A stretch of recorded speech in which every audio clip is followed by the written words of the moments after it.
हमने देखा था खुड्डाक चतुष्पाद, उसमें हमने देखा था ब्राह्मी बुद्धियाँ देखी थी सबसे पहले, तो हमें अंत में देखा था ब्राह्मी बुद्धियाँ, यानी कि वैद्य की वृत्तियाँ देखी थी, उत्तम चिकित्सक के 6 गुण देखे थे, चतुष्पाद षोडश कलाएँ तो देखी ही देखी थी, ठीक है। और शास्त्र ज्योति प्रकाशार्थ वाला एक रेफरेंस देखा था। दूसरा हमने शस्त्र शास्त्र सलिल ये देखा था, और चतुष्पाद का विस्तृत वर्णन देखा था। तो ब्राह्मी बुद्धियाँ या फिर वैद्य की वृत्तियाँ याद रखनी है, उत्तम वैद्य के 6 गुण हैं वो भी आपको याद रखने हैं। अब हम देख रहे हैं महाचतुष्पाद। महाचतुष्पाद में चतुर्विध विकल्प मिलेंगे। चतुर्विध विकल्प मीन्स रोग साध्य है, असाध्य है, कृत्य साध्य है, याप्य है, प्रत्याख्येय है, इस तरह से चतुर्विध विकल्प मिलेंगे। और इसको आत्रेय मैत्रेय मति अध्याय भी बोलते हैं। तो यहाँ पे मैत्रेय का जो डाउट है वो भी देखेंगे हम, ठीक है, और उसका समाधान भी देखेंगे। और जो चतुर्विध विकल्प हैं उनका किस रोग को हम साध्य मानेंगे, कहाँ पे असाध्य बोलेंगे, कहाँ पे चिकित्सा करनी है कहाँ पे नहीं, वो सारी चीज़ें हम देखेंगे। तो सबसे पहले इसमें हमें एक रेफरेंस मिलता है, चतुष्पादम षोडश कलम भैषजम इति विशुद्ध भाषन्ते यदुक्तम पूरा अध्याय, यानी कि इससे पहले अध्याय में हमने चतुष्पाद षोडश कलाएं ये सब चीज़ें देखी हैं।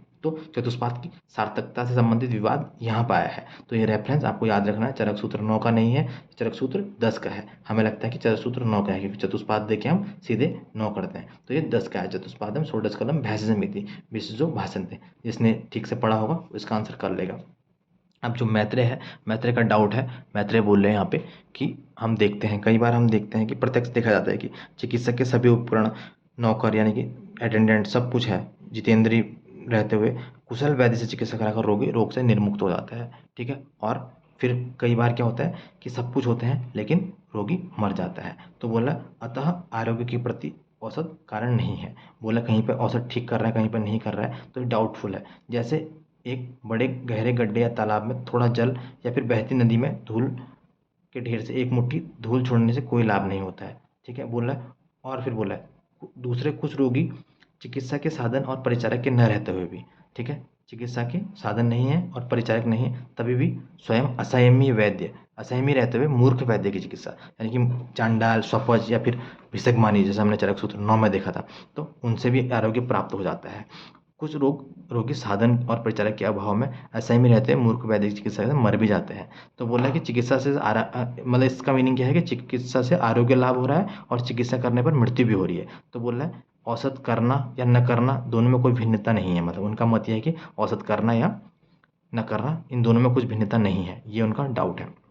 देखो उन्होंने बोला है कि बड़े गड्ढे या तालाब में थोड़ा जल डालना तो कैसा है, रोगी मरणोन्मुख है उसमें थोड़ा सा औसत देना व्यर्थ है, बोल रहा है। फिर बहती हुई नदी में मुट्ठी भर धूल झोंकने का क्या मतलब है, उत्कृष्ट दोष किसी में है उसको अल्पयुक्त औसत दे रहे हैं तो उसका भी प्रयोग व्यर्थ है। यानी कि इन्होंने संशोधन संशोधन जल से इन्होंने संशोधन और संशमन धूलि से इन्होंने उदाहरण देकर दृष्टांत देकर समझाया है।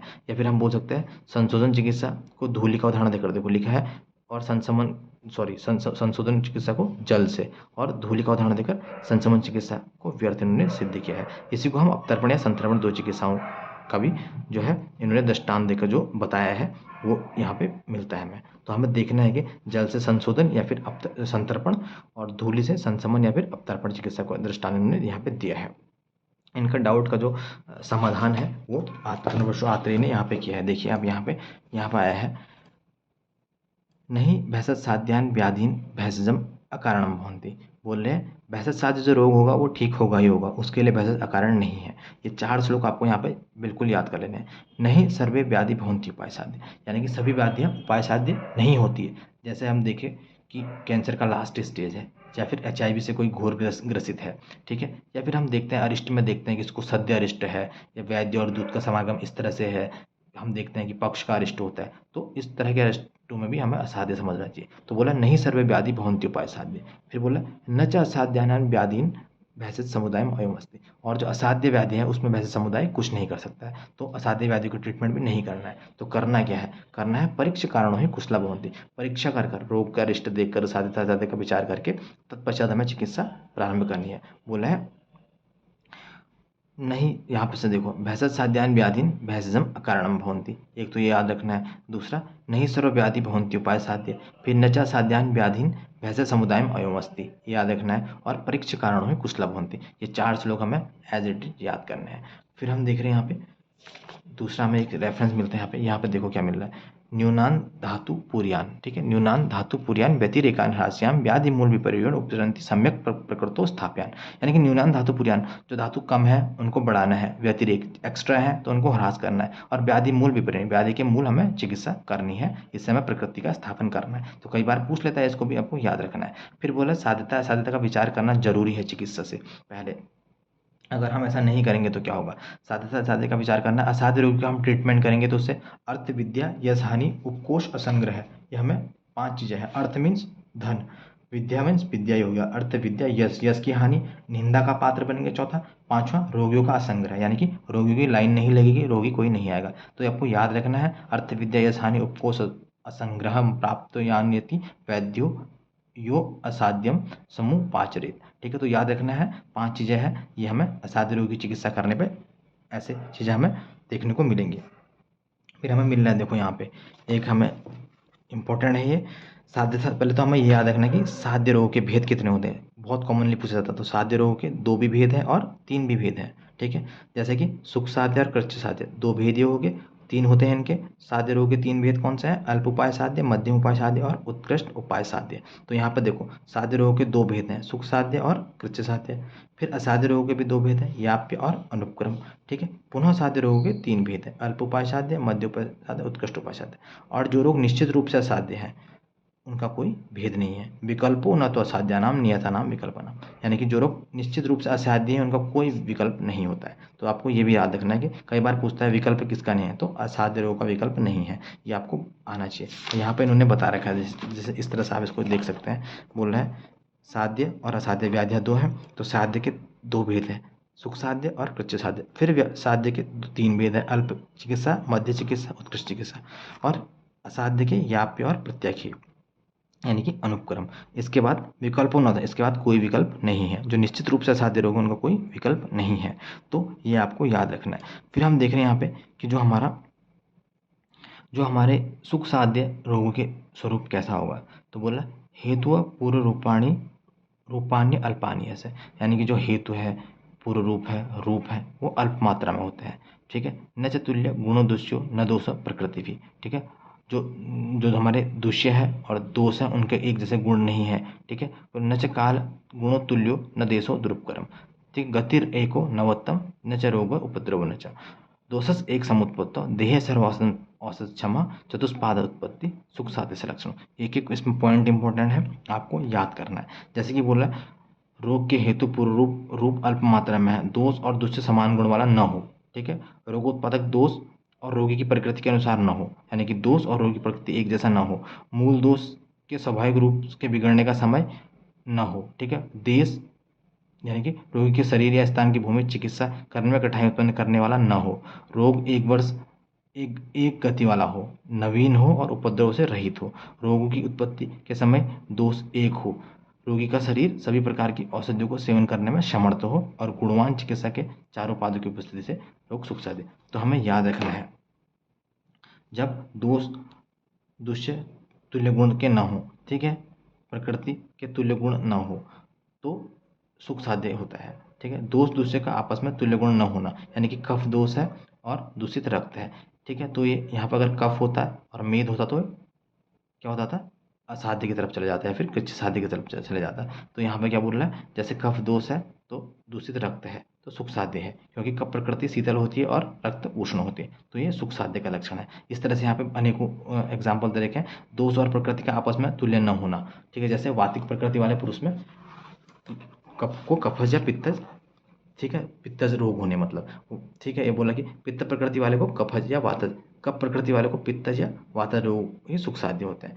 दोष तथा काल के गुणों का तुल्य न होना, जैसे शरद ऋतु में कफज ज्वर है तो ये हमारा साध्य है। और वातज, जैसे हेमंत में वातज, हेमंत में कफज होगा तो ये टिपिकल हो जाएगा। इस तरह से ये बता रहा है। तो आप एक एक करके इनको देख लेना। बोला गतिर एको, यानी कि हम देखते हैं एक गति, 2 गति, 200 की गति देखते हैं तो एक गति वाला होना चाहिए, ठीक है। फिर बोल रहा है गतिर एको नवोत्तम, नया होना चाहिए और उपद्रव भी कम होने चाहिए। दोष से एक समुद्र, एक दोष वाला, यानी कि एक दोष वाला हो और उसका जो शरीर है रोगी का सभी औषधियों को सहन करने की क्षमता रख। चतुष्पाद होने चाहिए, अवेलेबल होने चाहिए, तो ये साध्य का लक्षण है। देखो यहाँ पर लिखा है कि दुरुपक्रम देश, जैसे वात का प्रधान अनुपदेश, पित्तज रोग, ठीक है। वात वात का प्रधान अनुपदेश में पित्तज रोग हो रहे हैं, ठीक है। फिर बोला वात पित्त प्रधान जांगल देश में कफज रोग हो रहे हैं, तो सुख साध्य है। अगर हम देखते हैं वात पित्त जांगल देश में, ठीक है, हमारे पित्तज या फिर वातज रोग होते तो टफ हो जाते हैं। जैसे यहाँ वात कफज अनुपदेश है तो पित्तज रोग हो रहा है, अगर वात कफज अनुपदेश में कफज ही रोग होते तो ज़्यादा मुश्किल हो जाता ठीक करना। इस तरह से समझा रहा है। सर्व औषधि क्षमम देह, यानी कि रोगी तीक्ष्ण मृदु मध्यम सभी प्रकार के संशोधन अवतरण सबको लेने में विचलित न होने वाला हो, ठीक। कुछ इसके अपवाद भी है। जरे तुल्य जरे तुल्य दोषत्वम, पर जरे तुल्य ऋतु दोषत्वम होगा, पर में तुल्य दूसरा रक्त गुण में प्रणाश हो सकता है। यानी कि ज्वर में क्या होगा हमारा, जरे तुल्य ऋतु दोषोत्तम, यहाँ पे उल्टा होता है। जो वातज ज्वर है, ठीक है, वर्षा में सुख साध्य होगा, इस तरह से होता है। तो यहाँ पे ये अपवाद है। जो बोला रक्त गुल में पुराना, पुराना हमें पता है कि कोई चीज़ साध्य पुराना है तो वो उतना टफ होगा, लेकिन रक्त गुल में हमें पता है कि हम 10 मास में उसकी चिकित्सा करते हैं। तो ये अपवाद है यहाँ पे कुछ कुछ आप देख लेना। जैसे बोला है वर्षा शरद वसंत में देखो वातज ज्वर, वर्षा में वातज ज्वर, इस हिसाब से तो असाध्य होना चाहिए, लेकिन यहाँ पे सुख साध्य है, प्राकृत होता है, ठीक है। तो इस तरह से हमें यहाँ पे सारी चीज़ें दे रखी हैं। और भी चीज़ें हैं तो आप देख सकते हैं, अपवाद हम याद करना है। फिर बोल रहा है कृच्छ साध्य, कृच्छ साध्य का क्या स्वरूप है, निमित्त पूर्व रूपाणाम रूपाणाम मध्य में भले। यहाँ पर तो हमने देखा था अल्प था, यहाँ पे मध्यम है, निमित्त पूर्व रूप रूपाणाम मध्य में भले, काल प्रकृति दूषणाम सामान्य सामान्य अन्यतम से, यानी कि बोल रहा है जो हमारे क्या है, जिस रोग में हेतु पूर्व रूप और रूप का मध्यम बल हो, समय प्रकृति दूसरे इनमें से किसी एक की समानता हो, ठीक है। यहाँ पर तो कोई समान नहीं था, लेकिन यहाँ पे बोला इनमें से कोई एक भी समान हो तब कृच्छ साध्य ये बोला जाएगा। अब इसमें क्या है देखो, इंपॉर्टेंट क्या है, काल प्रकृति दूषणम सामान्य अन्य मत से, सारे आपको याद करने हैं, ठीक है। मध्यम वाले में मध्यम होंगे निमित्त पूर्व रूप, और काल प्रकृति दूष्य इनमें से एक समान होगा। यहाँ पर तो कोई भी समान नहीं होना चाहिए, यहाँ पे एक समान है। फिर बोला गर्भिणी वृद्ध बाल, ये हमारे किस में आएंगे, कृच्छ साध्य, ना अति उपद्रव पीड़ितम, और अधिक उपद्रव न हो। शस्त्रचार अग्निकृत्यान अनवम, यानी कि हमें पता है जो शस्त्रचार अग्नि क्रिया के द्वारा चिकित्सा रोग है और रोग पुराना हो, ठीक है। अनवम यानी कि नया नहीं हो, अनवम पुराना हो, ठीक है। कठिन देश में जैसे मर्म स्थान या फिर जंगली देश, वात पित्त या रोग या अर्धशाखा कोष्ठ मर्म संधि, एक ही मार्ग में रोग हो। बोला है यहाँ पे देखो विद्यात एक पथम, एक पद वाला, नातिपूर्ण चतुष्पाद, और चतुष्पाद की प्राप्ति न हो। यहाँ पे हमने देखा था चतुष्पाद उत्पत्ति बोला था, यहाँ पे बोल रहा है नातिपूर्ण चतुष्पदम, ठीक है। द्विपथम नातिकालम, दो दो पथ में है, दो रास्ते में है, लेकिन क्या है नातिकाल, और पुराना नहीं है, पुराना न हो, ठीक है। तो ये कृच्छ साध्य होता है। और द्विदोषज हो, द्विदोषज हो तो कृच्छ, तो द्विदोषज हमें कृच्छ साध्य भी मिलेगा और यहाँ पे भी हमें द्विदोषज मिलेगा, तो आप देख लेना इसको। तो कृच्छ साध्य की कंडीशन ये है, ठीक है। जो है हमारा क्या है, नातिपूर्ण चतुष्पाद है, द्विपथम है और नातिकाल, और ज़्यादा पुराना नहीं है। हमने देखा था गतिर एको नवोत्तम, यानी कि हमें पता है कि नया नया हो, नवोत्तम। तो यहाँ पे भी वही बोल रहा है कि विद्यात नातिकालम, द्विपथम द्विपथम नातिकालम, द्विपथ में है लेकिन ज़्यादा पुराना नहीं है, ठीक। वो भी हमारा कृच्छ साध्य में आएगा। अब हम देख रहे हैं कि याप्य, याप्य इंपॉर्टेंट है हमारा, तो याप्य को भी हम देख लेते हैं। बोला शिशुत्वाद आयुष्यो यापम असाध्यम पथ्य सेव्या, यानी कि बोला आयु के शेष रहने के कारण पथ्य आहार विहार के सेवन करने से थोड़ा सा अच्छा होगा, पुनः थोड़े ही कारणों से जो रोग भयानक रूप से बढ़ जाता है। जैसे आज ठीक हुआ, हमने अपथ्य खाया, फिर से वो हमारे पे आ गया, नित्य अनुसायनी रोगा, ठीक है। देखो यहाँ पर आया नित्य अनुसायनी रोगा, लब्धा अल्प सुखेन अल्पेन हेतु नाम आशु प्रवर्तकम, यानी कि बोल रहा है जिस रोग में गंभीर धातु में दोष चले गए हो, अनेक रस रक्तादि दो धातुओं में प्रविष्ट हो गया हो, मर्म संधियों में दोषों का आश्रय हो गया हो, रोगी बार बार दौरे के रूप में आता हो, देखो नित्य अनुशयनी रोगा, ठीक है, दीर्घ काल अवस्थित, और या बहुत दिनों से चला आता हो, और जो दो दोष अभी हमने देखा था जो दोष बोला, और जो दो दोष उत्पन्न हो, ऐसा रोग असाध्य रोग याप्य होता है। तो याप्य क्या हमारा ठीक हो रहा है, फिर हो जा रहा है, हम पथ्य सेवन कर रहे हैं फिर हो जा रहा है, ठीक है। और दूसरा क्या है इसमें, हमें दौरे के रूप में आ रहा है, ठीक है। तो और बहुत लंबे समय से बना हुआ है, देखो आयु के रहने के कारण पथ्य आहार विहार के सेवन से थोड़ा सा अच्छा होकर पुनः थोड़े से कारणों से ही रोग भयानक रूप में बढ़ जाता है, ठीक है। जिस रोग में गंभीर गंभीर बहु धातु से मर्म, यानी कि जो हमारा रोग है गंभीर धातु में चला गया हो, ठीक है, तो इसको हमें याप्य रोग मगर नित्य अनुशयनी रोग दीर्घकाल अवस्थितम विद्या द्विदोषम। तो द्विदोष हमारा कृच्छ साथ में भी है और याप्य में भी हमें मिला। फिर हम देख रहे हैं लास्ट में हमें अंत में मिलता है।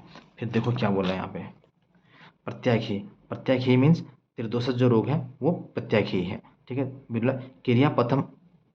क्रियापथम अतिक्रांतम स्वरो मार्ग अनुसारिणाम, यानी कि बोल रहा है इसी प्रकार के जो रोग गंभीर हो, अनेक रस रक्तादि धातुओं में आश्रित हो, त्रिदोष हो, जिसकी युक्त युक्त चिकित्सा करने पर भी लाभ न हो। ठीक है, जिस रोग में दोष अपने सभी मार्गों, हम पढ़ते हैं शाखा कोष्ठ मर्म वगैरह के, तो सभी मार्गों में आश्रित हो और बार बार उत्सुकता, अरति, मोह, इंद्रियों की शक्ति का नाश होना, पुरुष दुर्बल हो, व्याधि की शक्ति प्रबल हो और अरिष्ट लक्षण उपस्थित हो, वो असाध्य होता है, जिसे प्रत्यक्ष कहा जाता है। देखो बोला प्रत्यक्ष त्रिदोषम क्रियापतिम अतिक्रांतम सर्वकुमार अनुसारणाम। क्रियापतिम क्रियापथम वाला एक आपको इंद्रिय स्थान में भी मिलेगा, वो भी आपको बताएंगे। फिर बोला औत्सुक्य, अरति, मोह, ठीक है, ये इंद्रिय नाश, ये सब मिलेगा। दुर्बल से सुसमृद्धम व्याधि व्याधि अरिष्टम एवं, तो हमें ये असाध्य पे प्रत्यक्षी का ये लक्षण हमें मिला, तो हमको सब सारे यहाँ पे याद रखना है। फिर बोला है भिषजा प्राक परीक्षित विकरणाम स्वलक्षणम पश्चात कर्म समारंभ कार्य साधित धीमता, यानी कि बुद्धिमान वैद्य को चाहिए कि वह रोगों में उनके साध्य और असाध्य यहाँ पे लक्षणों की परीक्षा करके चिकित्सा करनी चाहिए। तो यहाँ पे देखो चतुर्विध विकल्प मिल गए और महाचतुष्पाद आत्रेय मैत्रेय मती अध्याय मिल गया। ठीक है, तो आपको देखना है। इस तरह से हम देखेंगे चरक सूत्र 20 में भी आपको इस तरह का रेफरेंस मिलता है, वो भी आपको दिखाते हैं वहाँ पे। ये दोनों श्लोक क्योंकि एक जैसे हैं तो हम एक ठीक है, एक जगह पे हम देख लेते हैं। रोगम आदौ परीक्षित, यहाँ भी क्या बोल रहा है, रोगम आदौ परीक्षित तो अनंतर औषधम। चिकित्सा करते समय, ठीक है, चिकित्सा करते समय सर्वप्रथम रोगी की परीक्षा, उसके बाद रोग के अनुसार उचित औषध की परीक्षा करनी चाहिए, इसके बाद वैद्य के उचित है कि वो चिकित्सा प्रारंभ करे। रोगम आदौ परीक्षित ततो अनंतर औषधम तत्कर्म विषयक पश्चात ज्ञान पूर्व समाचरित।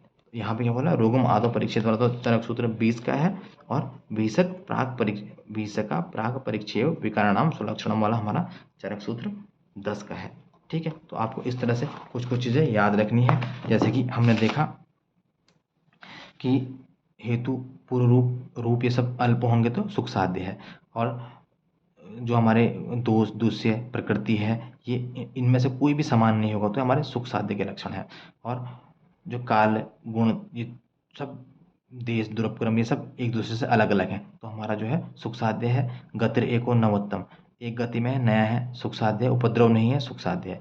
दोष से एक दोष से उत्पन्न है और सारे उसको सहने में उसका देह सक्षम है। चतुष्पाद उत्पत्ति है तो सुख साध्य का लक्षण है। इसमें कुछ एक्सेप्शन भी है, जैसे हमने पढ़ा था क्या कहते हैं ये ज्वर का पढ़ा था, जड़ो तुल्य ऋतु दोषोत्तम। ठीक है, यहाँ में पता है कि ज्वर में क्या होता है, अगर वाता ज्वर है और वो वर्षा में हो रहा है तो सुख साध्य होते हैं। इस तरह से हम देखते हैं, तो ये कहीं ऑप्शन भी। और इसका देखते हैं हम रक्तज गुल्म में देखते हैं, तो पुराण होगा वो साध्य होगा, माँ से व्यतीत 10 में बोला है, जितना पुराना होगा मतलब 10 मास पुराना ही अच्छा होता है। तो इस तरह से हम देख रहे हैं कि जो हमारा यहाँ पे है इसमें क्या है, निमित्त पूर्व रूपाणाम मध्य में बले। ठीक है, बोल रहा है काल प्रकृति दूषणाम समान, यानी कि निमित्त पूर्व रूप ये मध्यम बल के है, काल प्रकृति दूष इनमें से एक कोई समान है। गर्भिणी वृद्ध बाल नातिपुत्र पीड़ितम, गर्भिणी वृद्ध बाल भी हमारे कृत्य शादी में आएंगे, और जो अपत्र नातिपुत्र पीड़ितम। ठीक है, शस्त्रचार अग्नि से जो रोग ठीक होते हैं अनवम, यानी कि जो पुराना है वो कृत्य साध्य है। विद्यात एक पथम रोगम नाति, एक पथ में है लेकिन चतुष्पाद पूरे नहीं है।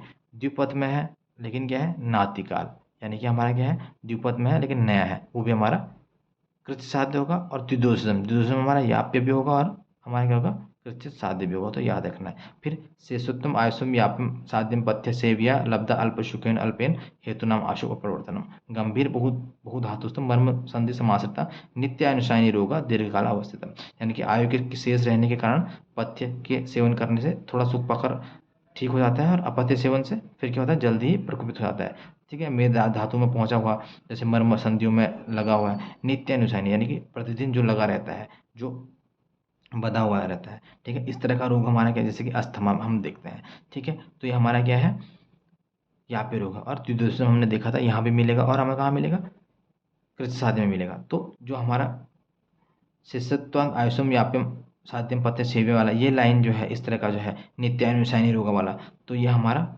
याप्य रोगों को वाग्भट ने कर्मज बोला है। अगर हम देखेंगे वाग्भट का तो वहाँ पे हमें कर्मज रोग की डेफिनेशन में ऐसा मिलता है। फिर हमने क्रियापथम अतिक्रांतम केवल देह उपलब्ध इंद्रिय स्थान में चतुर्क इंद्रिय 11 में हमें एक्चुअली मिलता है। फिर प्रत्येक का हमने देखा था त्रिदोषज होंगे, क्रियापद यानी कि चिकित्सा को का विरोध करने वाले होंगे और सभी मार्गों में होंगे, मर्म कोष्ठ अस्थि शाखा सब में होंगे।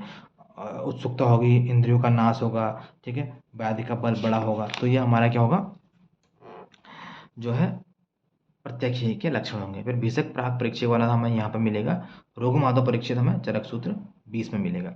आत्रे मैत्रे मति अध्याय इसको हम बोलते हैं, चतुर्विध विकल्प हमने देख लिया। तो मिलते हैं नेक्स्ट वीडियो में, और नेक्स्ट वीडियो में तो आपको कॉपी से कुछ चीज़ें बताएंगे और चरक सूत्र 9 का भी कुछ चीज़ें हमें आपको बताएंगे। Thank you.